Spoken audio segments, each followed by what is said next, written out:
उन्होंने मुसलमानों के हित में किया। मैं जरा ऐसे सभियों से पूछना चाहता हूं, वोट बैंक के भूखे इन राजनेताओं से कहना चाहता हूं, अगर सच्चे अर्थ से आपके दिल में मुसलमानों के लिए थोड़ी भी हमदर्दी है तो कांग्रेस पार्टी अपने पार्टी के अध्यक्ष मुसलमान को बनाए।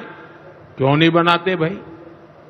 संसद में टिकट देते हैं 50% मुसलमानों को दो, जीत करके आएंगे तो अपनी बात बताएंगे। लेकिन ये नहीं करना है। कांग्रेस में तो कुछ नहीं देना है। देश के नागरिकों के अधिकारों को छीनना और देना, इनकी नीयत किसी का भी भला करने की कभी नहीं रही, मुसलमानों का भला करने की भी नहीं रही। यही कांग्रेस की अच्छी सच्चाई है। साथियों, वक्फ के नाम पर लाखों हेक्टेयर जमीन पूरे देश में है।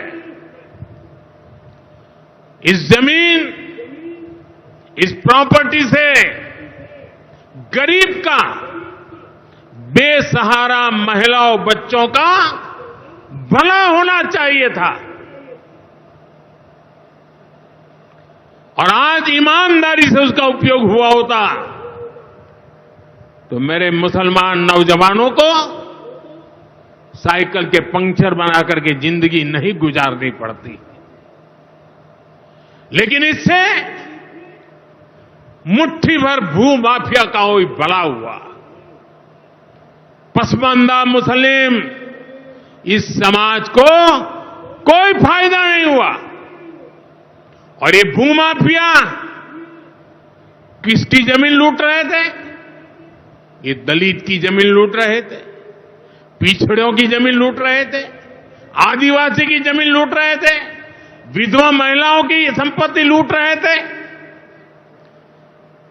सैकड़ों विधवा मुस्लिम महिलाओं ने भारत सरकार को चिट्ठी लिखी, तब जाके कानून की चर्चा आई है। वक्फ कानून में बदलाव के बाद अब ये गरीबों से जो लूटा जा रहा है वो बंद होने वाला है।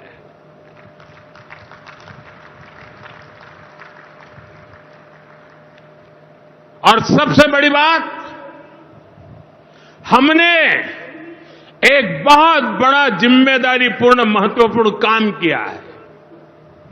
हमने इस वक्फ कानून में एक और प्रावधान किया है।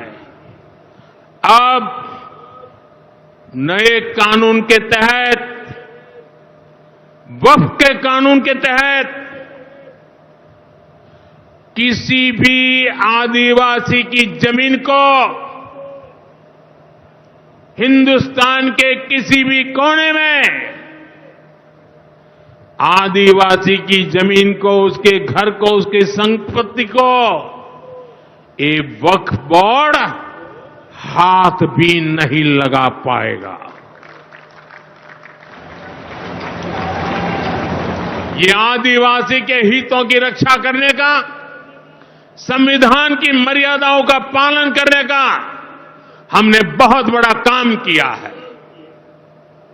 नए प्रावधानों से वक्फ की भी पवित्र भावना का सम्मान होगा। मुस्लिम समाज के गरीब और पसमानदा परिवारों, मुस्लिम महिलाओं, खास करके मुस्लिम विधवाओं को, मुस्लिम बच्चों को उनका हक भी मिलेगा और भविष्य में उनका हक सुरक्षित रहेगा।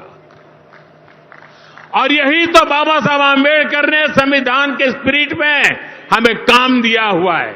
यही असल स्पिरिट है, यही असली सामाजिक न्याय है।